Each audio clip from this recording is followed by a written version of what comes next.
Alors, on arrive maintenant sur la fin de cette conférence plénière, en tout cas sur la dernière partie, la partie où nous avons le grand privilège d'accueillir un invité de marque, un hôte de marque qui va partager un certain nombre de philosophies avec nous, parce que la technologie, c'est une chose, mais c'est peut-être intéressant de le mettre en perspective à l'intérieur de notre vie de tous les jours.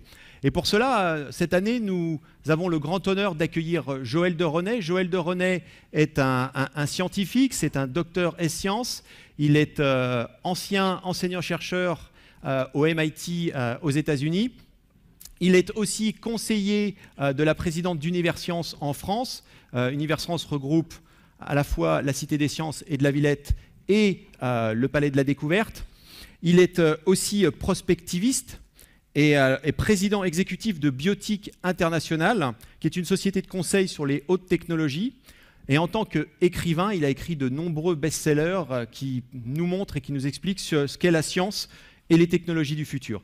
Donc je vous demande de lui faire un triomphe pour l'accueillir cet après-midi sur scène.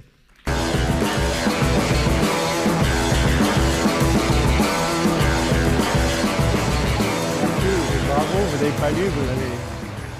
Bonjour Joël. Alors Joël va nous parler un petit peu de ce qu'est la journée type, entre guillemets, d'un ingénieur et de sa famille dans les années 2030.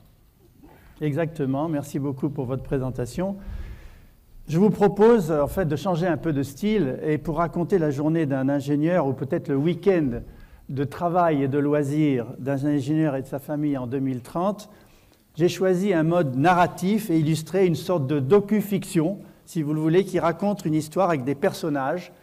J'ai insisté sur l'aspect humain plutôt que seulement sur l'aspect high-tech qu'on pourrait attendre sans doute d'un prospectiviste pour 2030. Voici donc un exemple de la vie de Chloé et de son jeune grand-père en 2030, ingénieur chez Transnational Instrumentation, que j'abrégerai en TI ou en Transnational dans la suite de mon exposé.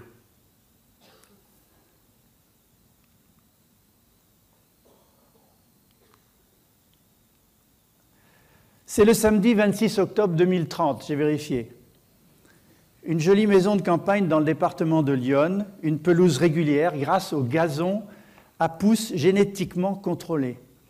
Le toit de la maison est recouvert de tuiles spéciales pour la réception des émissions satellites et celles qui transforment l'énergie solaire en électricité. C'est une maison à énergie positive. Elle fabrique plus d'énergie qu'elle en consomme. Et comme elle est reliée à une smart grid, une grille intelligente de distribution d'électricité qui s'adapte à l'offre et à la demande et qui relie tous les habitants du voisinage. Ainsi, chacun peut contribuer à produire l'électricité dont il a besoin, en même temps transmettre cette énergie sur le circuit Enernet à la disposition de tous. C'est l'anniversaire de Julien. Il fête aujourd'hui ses 55 ans.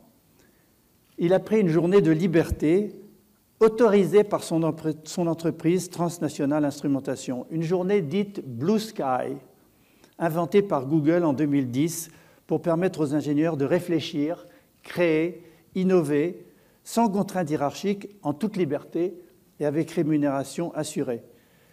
Julien a invité des collègues, également ingénieurs ou chercheurs, pour son anniversaire, et un séminaire de réflexion. D'autres interviennent de leur bureau ou de leur labo grâce aux écrans 3D tactiles. Julien a installé dans sa maison de campagne une salle de communication spécialisée avec des murs écrans 3D et des tables de travail qui se transforment en un écran couleur multimédia quand on y pose son Unitcom. Dans ce type de salle d'information, les données ne sont plus partagées de manière linéaire, mais multidimensionnelle. Autrement dit, chacun ne parle pas à tour de rôle, mais des agents intelligents, fondés sur des logiciels proactifs, on en parlait tout à l'heure, anticipent et gèrent la parole. Le temps gagné est très important, d'autant plus que des logiciels experts écoutent discours et débats et font aussitôt un compte rendu avec vidéo intégrée, consultable grâce au moteur de recherche interne. À l'intérieur de la maison, en moins d'une heure de travail, la séance de créativité a conduit à la proposition d'une douzaine d'idées nouvelles pour Transnational Instrumentation. Elles seront reprises et mises en page par des logiciels adaptés, puis transmises à la direction générale. Chloé est la petite fille de Julien. Âgée de 13 ans, elle est vive et curieuse, passionnée du monde dans lequel elle vit. Tout en poursuivant sa scolarité, elle travaille comme chef de projet, déjà, dans une entreprise de programmes ludo-éducatifs. Ces types de logiciels ont pris une grande importance à partir des années 2014. Ils sont commercialisés dans le monde à la fois en tant que jeux vidéo et en même temps pour des programmes scolaires et de formation universitaire. On communique avec ces logiciels grâce à l'aide de pastilles placées sur les tempes et qui interprètent directement les impulsions provenant du cerveau. Un des grands plaisirs de Chloé est de questionner son grand-père sur le monde d'avant sa naissance, et ce qui l'intéresse aujourd'hui, c'est le jour des 40 ans de Julien, le 26 octobre 2015. « Dis-moi, grand-père, comment fais-tu pour avoir l'air si jeune ?» Julien sourit. « Tu sais, la biologie et la médecine ont fait des progrès considérables ces dernières années. On sait comment rester jeune plus longtemps. Nous connaissons mieux notre corps et son fonctionnement. Les biologistes ont compris comment stimuler les défenses naturelles de l'organisme. Et puis, il existe une série d'appareils très simples comme celui-là. Julien montre une sorte de Unitcom miniaturisé qui ont révolutionné la médecine, la prévention et l'industrie pharmaceutique. C'est une sorte de tableau de bord personnalisé à la portée de la main et il communique avec l'Unitcom de notre médecin qu'on appelle aujourd'hui notre conseiller de vie. Ce domaine important dans le monde s'appelle la e-santé. En une dizaine d'années, il a généré des millions d'emplois et permis de soigner des personnes de manière radicalement différente avec ce que l'on appelle la prévention quantifiable. Et cela représente pour les entreprises une avancée considérable dans la mesure où elles peuvent mieux gérer le capital santé de leurs salariés. Ces différents outils ne sont plus des instruments portables, mais métables. Ils font partie du corps, comme les montres associées à des biocapteurs, des fitness trackers, des LRA, c'est-à-dire des lunettes à réalité augmentée, qui avaient été lancées dans le courant des années 2012 par Google et qu'on appelait jadis des Google Glass. Aujourd'hui, il n'est plus nécessaire de sortir son smartphone de sa poche, comme on le faisait jadis et comme le montrent les statistiques, au moins 115 fois par jour. Un signe de reconnaissance à ces LRA et cela déclenche toute une série de fonctions, par exemple des cartes de géographie pour l'orientation, la traduction de panneaux ou d'enseignes écrites dans plusieurs langues étrangères, la reconnaissance de visage avec la prononciation du nom de la personne dans un écouteur ou la lecture d'un téléprompteur qui s'adapte à la vitesse de sa voix lorsque l'on prononce un discours. Julien en profite d'ailleurs pour prendre une photo et une vidéo de la salle de séminaire avec ses collaborateurs présents et ceux qui apparaissent sur des écrans 3D.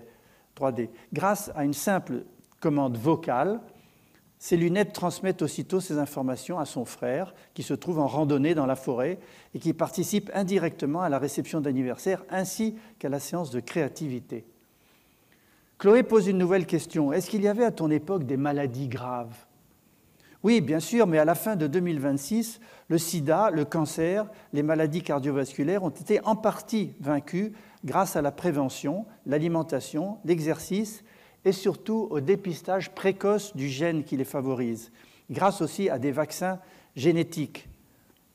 Le plus étonnant, ce sont surtout les progrès réalisés grâce aux cellules embryonnaires, permettant de faire croître des organes directement à l'intérieur du corps lorsqu'ils sont abîmés.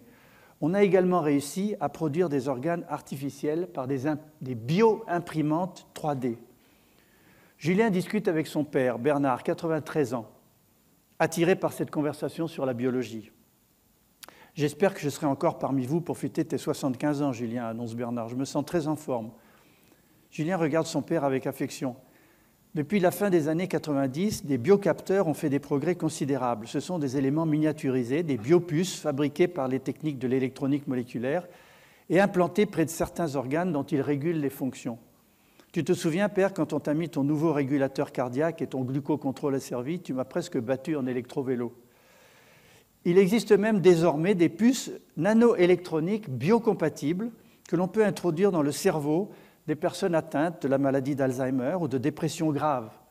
Reconnectées au réseau nerveux normal, ces puces programmables de l'extérieur sont capables de rétablir un fonctionnement normal du cerveau et même, si on le souhaite, d'accroître la mémoire de manière considérable. Chloé hoche la tête. Et dis-moi, est-ce que notre cerveau sera connecté directement au reste du monde ? Julien s'enthousiasme. La Terre est comme un gigantesque organisme vivant. Elle rééquilibre son métabolisme en fonction des perturbations que nous lui faisons subir. et ceci peut être à nos dépens.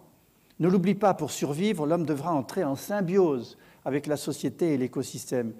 Il est la cellule symbiotique d'un immense organisme planétaire qui commence à vivre de sa propre vie, un macro-organisme dont va dépendre notre avenir. Crois-tu qu'il pense, cet organisme planétaire? Peut-être. Pour le moment, appelons-le le sybionte, si tu veux, un être cybernétique et biologique à la fois. Raconte-moi comment tu faisais pour parler aux parents et aux amis sans l'Unitcom. Nous communiquions surtout avec ce qu'on appelait des smartphones et des tablettes. Mais il fallait se servir de ses mains et de ses doigts pour envoyer des informations, déclencher des fonctions. Aujourd'hui, avec les commandes vocales et les gestes, cela n'est plus nécessaire. De plus, les Unitcom peuvent transférer sur un grand écran 3D leur petit écran que l'on peut faire glisser par un simple geste de la main sur les murs. Ainsi, chaque personne peut rendre disponibles photos, vidéos ou images captées en temps réel par des webcams en différents endroits du monde, par exemple lors de la retransmission d'un événement sportif, d'un concert ou d'une manifestation. Ce qui a considérablement changé depuis mes 45 ans, c'est la vitesse à laquelle les informations sont échangées sur le grand réseau mondial qui a remplacé Internet et que l'on appelle Transglobalnet, TGN. Cette vitesse de débit qui atteint des centaines de milliers de mégabits par seconde permet la traduction automatique en temps réel des conversations et des inscriptions visibles sur des sites de TGN mondial. On peut ainsi mieux connaître les cultures et la diversité des traditions de tous les pays du monde. Nous sommes désormais entrés dans les sociétés de la connaissance. Certes, il s'agit toujours de produire des biens matériels, mais de plus en plus, c'est la production de biens immatériels qui contribue au rapport de flux plutôt qu'au rapport de force traditionnel. Désormais, le préfixe « co » est la règle générale dans tous les domaines de la société collaborative. Covoiturage, colocation, co-création et surtout co-éducation intergénérationnelle. Chloé lance à son grand-père un regard complice. « Je vais te faire une confidence. Je préfère fermer mon Unitcom pour qu'on me laisse tranquille. Il y a trop de gens qui m'appellent. Quant aux messages sur TGN, je laisse mes agents intelligents s'en occuper. Ils se débrouillent très bien sans moi. J'ai une proposition à te faire, grand-père. Allons avec l'électro-Iota au village chercher du vieux pain de campagne. Maman l'adore. L'électro-Iota est branchée en permanence sur la smart grid. En effet, quand elle n'est pas en utilisation, Julien revend l'électricité stockée dans la batterie à d'autres utilisateurs. Depuis les années 2015, cela s'appelle le VTG, Vehicle to Grid. En même temps, cette voiture hybride se recharge directement sur le réseau ou par son propre moteur, fonctionnant avec des biocarburants ou de l'hydrogène stockés dans des hydrures, compactés dans des cassettes de la taille d'un attaché-case et placés dans le coffre. La plupart des voitures particulières se dirigent toutes seules grâce à des systèmes de radar et de laser et à la géolocalisation. Il est également possible d'utiliser son Unitcom en guise de télécommande, ce qui permet de la laisser se garer toute seule, de mettre en route la clim à distance, de connaître son niveau de charge électrique et de nombreuses autres informations grâce à ce tableau de bord multimédia décentralisé. Au son de la voix de Julien, la voiture allume ses phares et se dirige vers eux. « Je peux me mettre à la place du conducteur ?» demande Chloé. « J'aime rouler sur ces petites routes. Il n'y avait que ça quand tu avais mon âge ? Non, il y avait bien des autoroutes, mais rien à voir avec celles de maintenant. Je n'aime pas ces fils de voitures guidées par satellite et par câblage interne dans la chaussée roulant à 200 km/h avec leurs occupants en train de regarder la télé, de communiquer entre voitures ou de jouer à des jeux électroniques. Je préfère, comme toi, la liberté des petites routes pittoresques. » « Tiens, dit Chloé, nous sommes arrivés. Tout le monde t'attend dans le jardin avec tes cadeaux et de belles cartes rédigées à la main, ce qui revient à la mode. Il paraît que de ton temps, les gens avaient des stylos ou des crayons pour écrire en faisant bouger leurs mains sur des surfaces en papier ou sur des écrans électroniques souples. Je ne peux pas imaginer une opération aussi laborieuse depuis que je parle à mes agents intelligents qui écrivent automatiquement pour moi, tout en corrigeant mes fautes et en respectant mon style. Mais un événement imprévu attend Chloé. Martin, son frère, 11 ans, lui confie qu'il n'a pas eu le temps d'acheter un cadeau pour son grand-père. Après quelques minutes de recherche, assisté par des agents intelligents du serveur, Martin arrête son choix. Une statuette de son grand-père en couleur de 30 cm de haut. Pour cela, Martin utilise des vidéos 3D de Julien pour scanner son corps en 3 dimensions. Ces informations sont transmises à un site qui génère une image numérique de Julien. Le fichier numérique est envoyé à l'imprimante 3D de la maison qui produit en quelques minutes une statuette de 30 cm de haut, identique à la silhouette et au visage de Julien. Cela s'appelle un mini-moi. Ces mini-moi connaissent un succès fulgurant dans le monde. On peut même les utiliser pour recouvrir la surface de mini-robots qui deviennent ainsi des copies conformes, animées de la personne de son choix. Chaque maison possède plusieurs imprimantes 3D de tailles différentes, comme on disposait jadis d'appareils électroménagers. Elles servent à produire des objets de toute taille, des pièces de remplacement ou même du mobilier, des lampes, des supports divers, des bijoux ou différents objets personnels. Pendant ce temps, Julien retourne dans la salle de communication travailler avec ses collaborateurs sur un nouveau système de communication intégré inspiré de Google Now, lancé en 2014, mettant en œuvre la voix, l'image, la recherche automatique de documents, textes et vidéos, datés et géolocalisés. Un système proactif, encore une fois, qui anticipe les demandes des utilisateurs en se fondant sur leur carnet d'adresses, leur agenda, leur mémo récent, on a eu un exemple tout à l'heure, les mails, les termes les plus souvent recherchés. Il suggère ainsi de reprendre contact avec une personne, de compléter un projet ou de remettre un rapport à une date qui a été avancée, par exemple.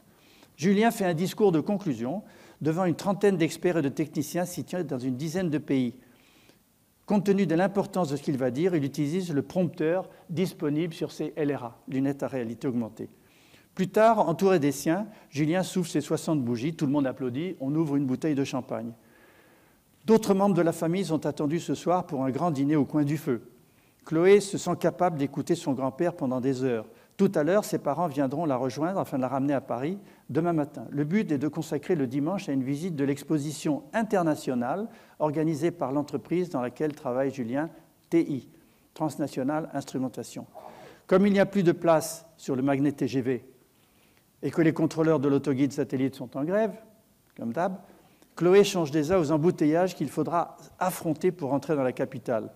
J'aurais pu célébrer l'anniversaire de grand-père par webcam, pense Chloé. Le numérique, c'est pratique, mais il n'y a rien de tel que le contact humain.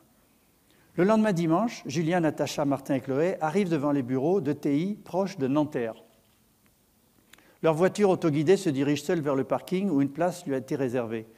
À l'accueil, la famille s'équipe de 3 outils essentiels pour leur cybervisite. D'abord leur Unicom, ou un navigateur mis à la disposition par TI à l'accueil. Ils sont alors géolocalisés à 10 cm près, y compris dans les niveaux bas. Ensuite, un badge actif qui émet dans un rayon d'une centaine de mètres des informations qu'ils ont choisi de diffuser. Enfin, ils s'équipent de lunettes écran munies d'écouteurs sans fil. Lorsque la famille arrive devant une exposition qu'elle aimerait visiter, chacun est reconnu grâce à son badge et des parcours individualisés leur sont proposés.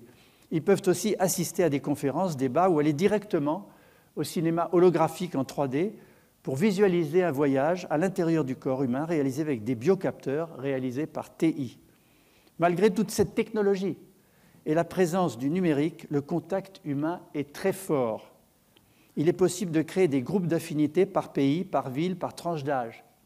Chloé et Martin, comme les jeunes de leurs âges, font partie d'un groupe de MHBG, des mutants hybrides bionumériques géolocalisés. On peut créer des smart mobs et des flash mobs composés de jeunes et de seniors. La traduction automatique est omniprésente. Chloé a engagé une conversation avec un jeune japonais avec qui elle parle en français. Il entend, grâce à son tradomate, la traduction en japonais, lui répond dans sa langue et Chloé, équipée de son navigateur et d'écouteurs, reçoit la traduction française. La documentation qui est fournie aux visiteurs se trouve sous forme de tablettes à écran souple, comme des feuilles de papier utilisant la couleur à partir de OLED, Organic Light Emitting Diodes. Natacha regarde sur ses LRA la Web TV de TI qui affiche des actualités en temps réel et propose des programmes. Elle peut aussi dialoguer avec des scientifiques qui le font visiter des laboratoires distants, réalisent des expériences sous ses yeux. Dans les expositions, l'interactivité ne se fait plus à l'aide de boutons, de claviers, de souris ou même d'écrans tactiles, mais grâce à des IGM, interfaces gestuelles métables. Dans certaines applications, il est possible de cliquer en clignant des yeux. De nombreux robots humanoïdes sillonnent les expositions pour assurer la sécurité, donner des conseils ou assister les personnes âgées. Des personnes handicapées, malvoyantes, malentendantes ou à mobilité réduite sont reconnues par leur badge actif et bénéficient d'un parcours assisté. À la fin de la visite, la famille se rassemble avec les amis qu'ils ont trouvés ou retrouvés grâce à la géolocalisation et au badge actif. Julien appelle par son Unicom sa voiture hybride électrique à hydrogène, transconnectée au réseau numérique et routier. Une fois la famille installée, la voiture prend la direction du périphérique où les véhicules se suivent en peloton serré, respectant une distance de sécurité. Julien et Natacha retournent leur siège vers Martin et Chloé et partagent leurs enregistrements audio et vidéo de leur visite, enregistrés automatiquement grâce à leur Unicom. Ils pourront, une fois chez eux, poursuivre leur visite et reprendre contact avec des enseignants ou des bénévoles qui les ont souvent accompagnés durant cette journée. On entre ainsi en 2030 dans des sociétés de la connaissance partagée dans lesquelles les lieux physiques sont complémentaires des lieux virtuels, le contact humain est ainsi amplifié et l'efficacité accrue. Dans la civilisation du numérique, il y a place à la fois pour les technologies, l'humanisme, l'empathie et le lien social. Je vous remercie.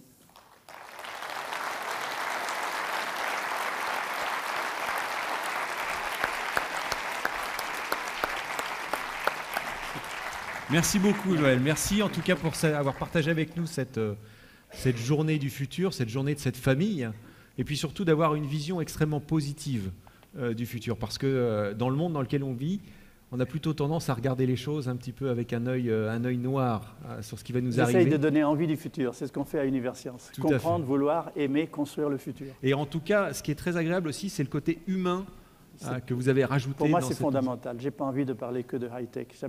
Il faut parler des gens. Mais merci beaucoup. Je vous en prie. Merci.